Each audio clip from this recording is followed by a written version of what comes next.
Hello and welcome. Today's program will be a two-in-one. First, we look into the vital collaboration between Nigerian Shippers Council and National Agency for the Prohibition of Trafficking in Persons, NAPTIP, and Money Management Series, MMS. Women of Fortune Hall fame, WOFHOF, all working together to curb human trafficking on Nigeria's waterways. We will also be bringing you details from the courtesy visit of the Conference of Benue Journalists to the Executive Secretary and Chief Executive Officer of Nigerian Shippers Council in Abuja. Secondly, we will update you on happenings from the Federal Ministry of Marine and Blue Economy, where the Honorable Minister outlines steps to make Barrow Port fully operational. And of course, no edition is complete without our tidbit segments, bringing you relevant news from the local and international maritime scenes. That's quite a lineup. Let's take a short break while you get comfortable. We'll be right back. For more than 5 decades, we have empowered and protected the interests of shippers in the nation's maritime industry. Our focus is to facilitate trade, regulate tariffs and rates, as well as handle shippers' complaints on cargo losses, damage and non-delivery. We offer dispute resolution mechanism for shipping and trade disputes between shippers and service providers. We are Nigerian Shippers Council, Nigeria's port economic regulator, your gateway to a thriving maritime sector. Nigerian Shippers Council will meet you at the port of your need. Welcome back. This is The Shipper, your must-watch program for updates on the maritime sector, proudly brought to you by Nigerian Shippers Council, the nation's port economic regulator. I am Victoria Yavala. Human trafficking remains a serious scourge that demands strong collaboration. NAPTIP and the Maritime Sector Publication, MMS, working with sister agencies such as Nigeria Immigration Service, Nigeria Customs Service, and the Nigerian Police, has recorded significant success, especially along Nigeria's land borders, in curbing the menace. This success has prompted NAPTIP and MMS to partner with Nigerian Shippers Council in order to replicate such achievements on our waterways and coastal corridors. With that background, let's hand the wheels over to Lucy Yambi as she presents the full story as compiled by our correspondent, Ruth Agada. Domiciled in the Ministry of Justice, National Agency for the Prohibition of Trafficking in Persons was established in July 2003 by an act of the National Assembly to fulfill the nation's obligation as a signatory to the United Nations Convention Against Transnational Organized Crime and its Trafficking in Persons Protocol, with a core mandate to prevent, suppress, and punish human trafficking, especially cases involving women and children, with an enviable record of 677 convictions of human traffickers from its inception. Money Management Series, MMS, is a media and advocacy organization dedicated to promoting financial literacy, corporate responsibility, and economic development, with particular focus on the maritime industry. Through its flagship initiative, the Women of Fortune Hall of Fame, MMS champions women empowerment, leadership, and social inclusion. Not resting on its oars, a courtesy visit by the Director General NAPTIP and delegates from MMS to the Executive Secretary and Chief Executive Officer of Nigerian Shippers Council, Dr. Pius Akuta, MON, has yielded a collaboration commitment. Speaking to the visiting delegation, Dr. Akuta expressed deep disapproval of human trafficking and pledged the Council's full support in fighting it. The maritime sector is not left out of this. You talk about stowaways. It's a veritable means of transporting victims to other countries. Before now, they use passports. We saw in some of the NAPTIP cases where one passport is used by multiple persons, but I think those rings have been busted. So now, stowaway will become one of the major means of transporting these people, these victims, to where they are needed. So the maritime sector is not left out. And thank God that you are bringing this awareness at the right time when our minister, the Minister of Marine and Blue Economy, His Excellency Adegboyega Oyetola, the First Minister for this ministry, is a determined leader who is looking at ways to lead the maritime sector better. This year, one of the stakeholders engagement organized by NIMASA to create awareness of sexual harassment within the sector, the maritime sector, especially on board ships. The minister was there and he spoke very strongly against those vices. As the Port Economic Regulatory Agency in the sector, we are concerned about the port economy. And these are criminal activities that also destroy the economy of the port. So it is also within our mandate to go into this partnership with your agency and your organization. And we are committed to that partnership because within the port sector we have many other agencies that are also very material in this struggle. Like NIMASA is one of them. They are saddled with the responsibility of maritime security and safety. Binta Amadu Bello, Director General, National Agency for the Prohibition of Trafficking in Persons, commended Nigerian Shippers Council's role in overseeing critical water gateways of the nation's trade and transportation systems, which made it inevitable to partner with such a strategic agency for preventing and reporting activities of human trafficking. NAPTIP is proposing to deepen engagement with the maritime sector in the fight against human trafficking, especially in sensitization for identification of potential trafficking cases along the waterways and timely reporting to relevant authorities. This effort builds on the landmark of Operation Junction Rain, a joint operation between NAPTIP and the Nigerian Navy in 2019 in Lagos, during which over 100 vessels were searched, with more than 30 of them linked to human trafficking related offenses in 2019. So if we bring this back, what do we expect? If some years back this was happening, out of 130 contained suspected trafficking victims on board. The outcome of this operation underscores the reality that maritime channels are high-risk pathways exploited by traffickers and therefore requires constant vigilance and interagency cooperation. Proposed areas for collaboration between this agency and NAPTIP: joint sensitization campaign along waterways, targeting port workers, shipping agents, freight forwarders, crew members, and other maritime stakeholders to identify and report suspected trafficking activities. Using the agency outreach structures, the Nigerian Port Process Manual, platforms, and port standing tax team channels to integrate anti-trafficking awareness, the capacity building and training workshops, jointly organizing capacity building sessions for port operators, shipping line staff,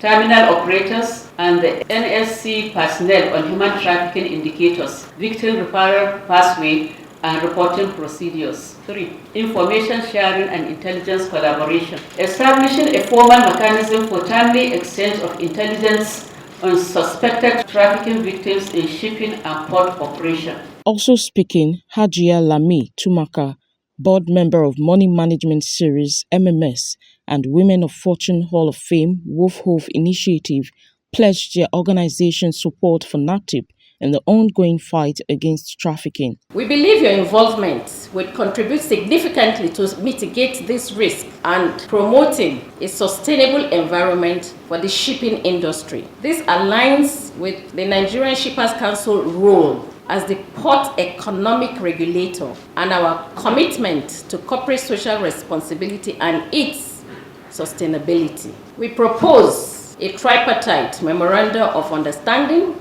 between the Nigerian Shippers Council, NAPTIP, and ourselves to raise awareness on preventing stowaways, human trafficking, and gender-based violence in the workplace. This MOU could establish guidelines for vessel inspections, intelligence sharing, port personnel training, and security measures. Your collaboration would be instrumental in addressing these critical issues. To solidify this collaboration, an interagency committee was formed on the spot. It was tasked with developing a formal work plan and giving a 2-week deadline to submit its proposal. While tackling critical issues like human trafficking on our waterways, Nigerian Shippers Council continues to engage with various stakeholders as seen in their recent collaboration with the Conference of Benue Journalists, which further highlights the Council's pivotal role in shaping the nation's maritime future. Being the fourth estate of the realm, the media plays a vital role in shaping public discourse. So when an influential body like the Conference of Benue Journalists paid a courtesy visit on the Executive Secretary and Chief Executive Officer of Nigerian Shippers Council, Dr. Pius Akuta MON, the meeting was bound to spark meaningful dialogue. Dr. Akuta took the opportunity to brief the delegation on the impressive strides made under President Bola Ahmed Tinubu's administration in the maritime sector. Most notably, the implementation of bold but necessary policies such as the establishment of the Federal Ministry of Marine and Blue Economy. Another notable development is that ocean cargo vessels, which previously departed Nigerian ports empty after offloading, are now returning with cargo, a clear sign of trade optimization. The GDP was at 1.something%, and the growth was very slow and sluggish. But you can see that the economy is moving now. You know that the concept of GDP is how much government is making money and spending. So because there is so much money coming in, for that singular policy, that withdrawal of fuel subsidy alone, so much money came in and stimulated the economy. And we started seeing the GDP moving faster than it was moving in the years behind. So in 2 years now, we have gone very far. And for the president to create the Ministry of Marine and Blue Economy was a very bold policy decision to remove Marine and Blue Economy from the Ministry of Transportation and specialize the ministry, looking beyond the marine economy but into the blue ocean. This is a global economy of multi-trillion dollars. Nigeria was not taking advantage of that. We have countries that have matured blue economy, countries like Canada. Even in Africa here, you have some countries that have practiced blue economy for some time.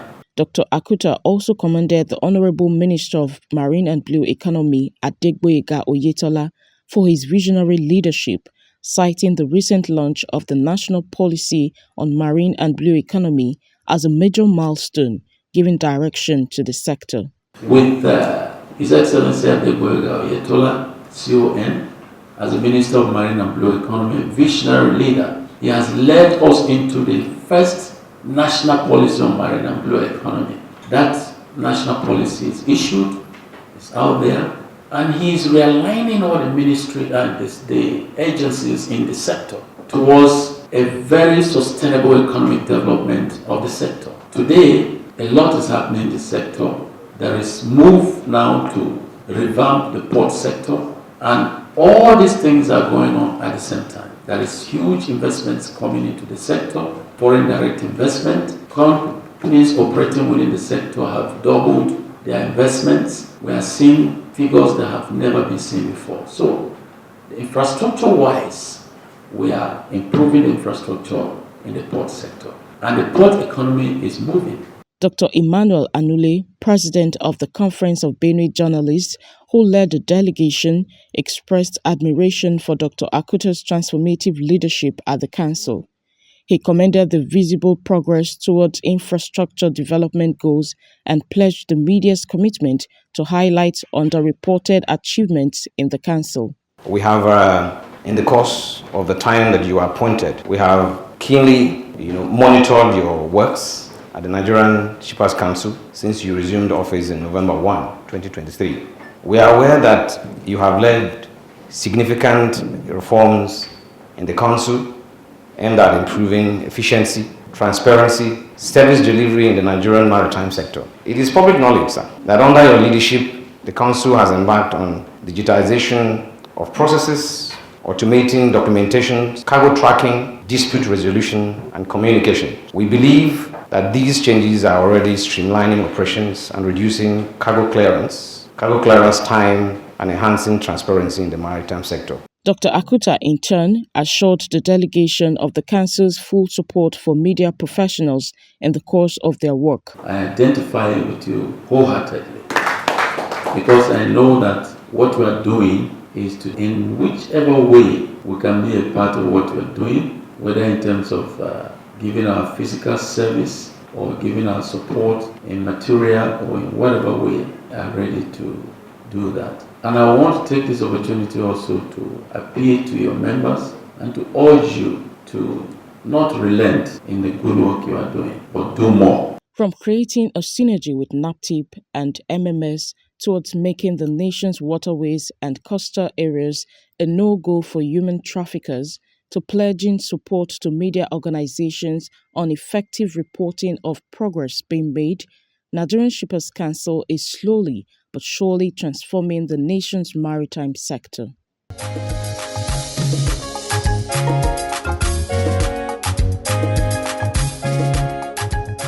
The diversity of the Council's mandate brings it into contact with individuals and organizations from various fields, each of them critical stakeholders in the bigger picture of the maritime industry. And together, we are navigating these waters in harmony.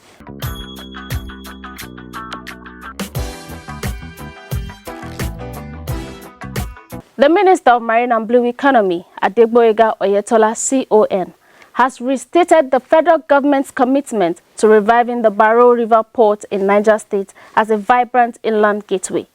Appearing before the House Ad Hoc Committee on the Port, Oyetola said the facility, commissioned in 2019, has struggled due to poor road and rail links and navigability challenges along the River Niger. He outlined solutions including continuous dredging, improved infrastructure, private sector concessions, and transparent governance.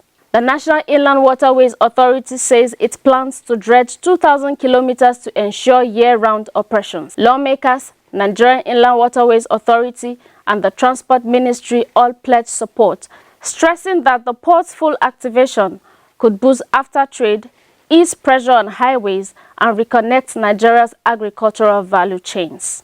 Now, let's join Maria Uwekule on our tidbit segments.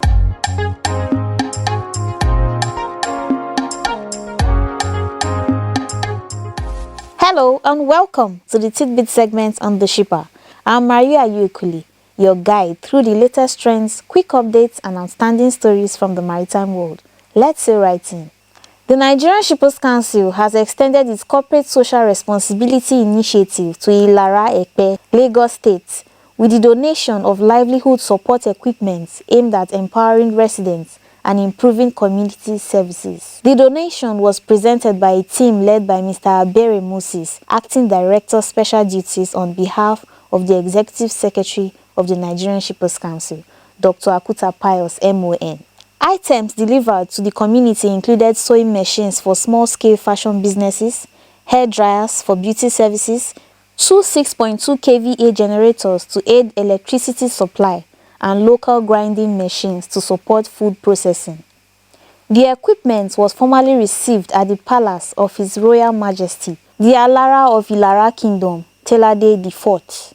NSC said that the gesture reflects its long-standing commitment to supporting communities across Nigeria. It added that the Ilara Ekpe donation underscores its resolve to make a lasting impact on local livelihoods through practical interventions. We encourage you to follow our social media pages at NG Shippers on Facebook, Instagram, X, and YouTube for more of our latest updates, events, and information. Let's take a look at our complaints register for the week.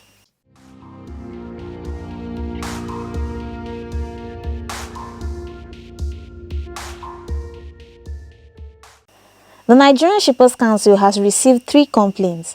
While 2 have been resolved, 1 is still ongoing. These include issues with forgery and economic sabotage, non-refund of container deposits, and trade disputes. We encourage stakeholders to visit our website at www.shipperscouncil.gov.ng for more information or to lodge their concerns. Let's switch our focus to the international maritime news. CMA CGM has taken delivery of 1,020-foot containers built in Vietnam, marking the French carrier's first sourcing outside China, the dominant player in global container manufacturing. The move, announced on August 19, underscores efforts to diversify supply chains as China currently produces 85 to 95% of the world's containers, led by giants such as CIMC and DFIC. The Vietnamese-built boxes, supplied by HOA Fat Group, will support CMA CGM's equipment availability and supply chain efficiency. Vietnam, meanwhile, is seeking to expand its role in shipping with new container production, port development, and regional transshipment ambitions. The step comes amid concerns raised by US regulators over China's control of container and crane manufacturing, with past reports warning of monopolistic risks in global trade infrastructure. The Trump administration has released a 15-year offshore oil and gas leasing plan, scheduling over 30 sales through 2040. According to the schedule, 30 lease sales will be held in the Gulf of Mexico starting December 10, 2025, with 2 sales annually until 2039 and 1 final sale in 2040. 6 additional sales are slated for Alaska's Cook Inlet through 2032, beginning in March 2026. The plan, tied to the administration's energy dominance agenda under the One Big Beautiful Bill Act, is aimed at boosting investment and energy security. U.S. Interior Secretary Doug Burgum said the program would create jobs and strengthen energy independence, while Eric Milito of the National Ocean Industries Association welcomed the long-term stability it offers to the offshore industry. That concludes this week's edition of Tidbits on the Shipper. Thank you for staying with us. We'll return next week with fresh perspectives, emerging trends, and significant updates from the maritime sector. Till then, stay informed and stay safe. For more than 5 decades, we have empowered and protected the interests of shippers in the nation's maritime industry. Our focus is to facilitate trade, regulate tariffs and rates, as well as handle shippers' complaints on cargo losses, damage and non-delivery. We offer dispute resolution mechanism for shipping and trade disputes between shippers and service providers. We are Nigerian Shippers Council, Nigeria's port economic regulator, your gateway to a thriving maritime sector. Nigerian Shippers Council will meet you at the port of your need. Time does truly fly when you are educating or being educated. We have once again arrived at our anchor point. Do feel free to drop your comments, suggestions, and inquiries through our various social media handles at NG Shippers. Until we set sail again for our next journey, here's wishing you calm seas, blue skies, and gentle winds. Have a swimmingly great week ahead.